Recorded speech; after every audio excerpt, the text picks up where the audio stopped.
Hello everyone, myself Monisha, and today in this video I am going to take you through the concept of filing of income tax return in India. So what is income tax return filing? Income tax return filing is the process of providing a declaration about the income and expenditure of the taxpayer to the income tax department. This declaration is used to determine the tax liability of the taxpayer. The tax liability is decided based on the current tax rate slab. The income tax department prescribes this tax slab. ITR filing is mandatory for taxpayers whose income exceeds the prescribed income limit. This process is regulated under the Income Tax Act 1961. The declaration contains details about the income earned during the period of 1st April to 31st March, which is called financial year. Now, who should file an income tax return is an important question. Every individual must file return of income in case where his total income, including income of any other person in respect of which he is assessable, without giving effect to the provisions of section 10, subsection 38, 10A, 10B, BA 154, B 154D, 54EC, 54F, 54G, 54GA and 54GB chapter 6A, which is deduction under section 80C to section 80U, exceeds the maximum amount not chargeable to tax, means exceeds the exemption limit.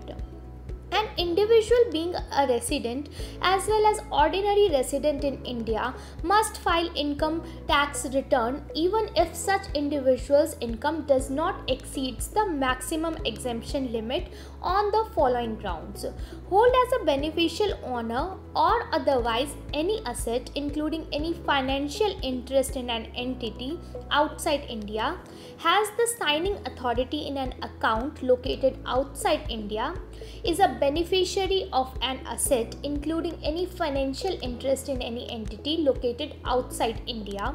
An individual or HUF has to file return of income even if the income does not exceed the maximum exemption limit if he has deposited an amount or an aggregate of amount more than 1 crore rupees in one or more current accounts maintained with banking company or cooperative banks.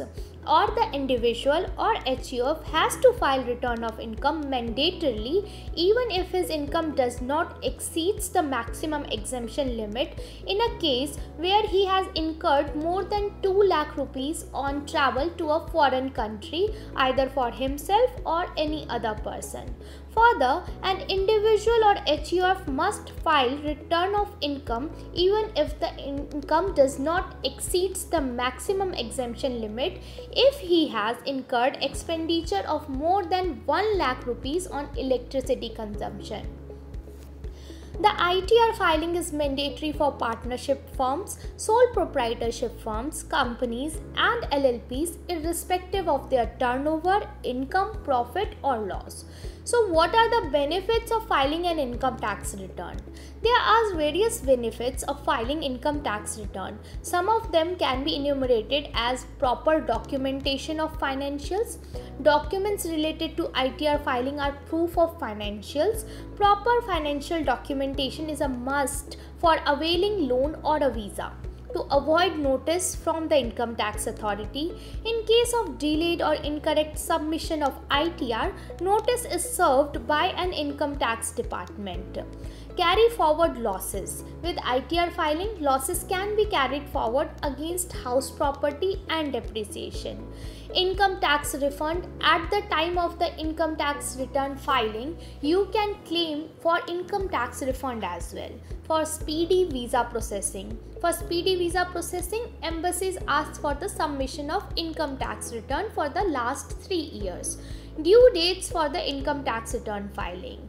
Let's discuss about the due dates for filing ITR, which can be elaborated as the individuals or HUF whose accounts have to be audited or partner of a firm whose accounts must be audited or spouse of such partner in case where the provisions of section 5A apply.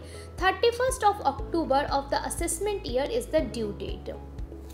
Filing of return where the taxpayer, including corporate, non-corporate, including partners of the firm, is required to provide a report in form number 3 CEB under section 92E. 30th November shall be the income tax filing date of the assessment year. In all other cases, 31st July of the assessment year. Now coming to how to file an income tax return. A taxpayer can file his income tax return online on the website of the tax department. However, it is advisable to take the help of industry professionals. Taking assistance from the professionals can help in filing the right declaration of income, get an appropriate refund, and avoid penalties for late or incorrect filing. A 15-digit acknowledgement number will be generated once the income tax return is filed. After this, you have to verify your tax return. ITR can be filed using net banking accounts. Now coming to documentation for income tax filing.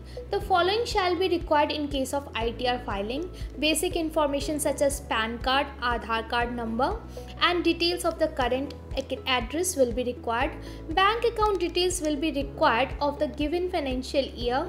For ITR filing, it is a mandatory disclosure. Other disclosures regarding income from salary, fixed deposits, savings bank account are also required. Information regarding deduction claimed under section 80. Information regarding TDS return filing and advance tax payments. So what are the different ITR deductions available? Deduction under section 80C.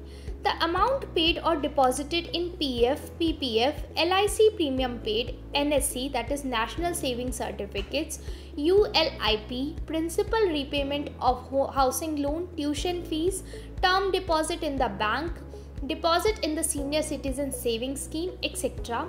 Benefit of this deduction can be enjoyed by individuals and HUFs. It is worth mentioning here that the companies, partnership firms, LLPs can't get this benefit. Now coming to deduction under section 80D. It can be claimed by individuals as well as HUF for medical insurance and preventive health checkup. Deduction under section 80E. Individuals can request for an 80E deduction for the repayment of interest on the loan concerning a loan obtained from a higher education. Deduction under section 80EE. An additional deduction can be claimed under this section like interest paid on housing loan paid through EMI. Deduction under 80G. The deduction under 80G is claimed in respect of the donations to specific funds, charitable institutions. So what are the common mistakes which we make at the time of filing the income tax return? Some of the common errors which must be avoided at the time of ITR filing can be listed, such as selection of the incorrect form. One should select the correct ITR form based on the income and category of the taxpayer. Selection of the wrong assessment year. Correct assessment year must be ensured at the time of ITR filing, otherwise it may attract double taxation and unwanted penalties. Incorrect input of details. At the time of filing ITR, it must be ensured that personal information of the assessee such as name, address, email ID, mobile number, PAN, date of birth are correct. Not disclosing the complete source of income. All the income generated from any source other than the primary reference must be fully revealed irrespective of the fact that it is taxable income or exempt. TDS is not reconciled with Form 26AS. Form 26AS must be reconciled with Form 16. Verification of return. After the income tax return filing, it must be e-verified through net banking or EVC process on mobile number and via email. So what are the penalty for non-filing of income tax return? There are specific penalty provisions in case taxpayer does not file income tax return on time. The penalty is charged on the late payment of the income tax. The maximum amount of penalty is rupees 10,000. However, in case of small taxpayers, the income tax department said that where the total income is not more than rupees 5 lakh rupees, the maximum penalty that can be levied for delay shall only be 1,000 rupees. It has come as a huge relief to small taxpayers. That's all for this video. For any other concerns or questions on this process, kindly email us at info@enterslice.com or call on the numbers mentioned over the screen. Do like, share and subscribe. Thank you.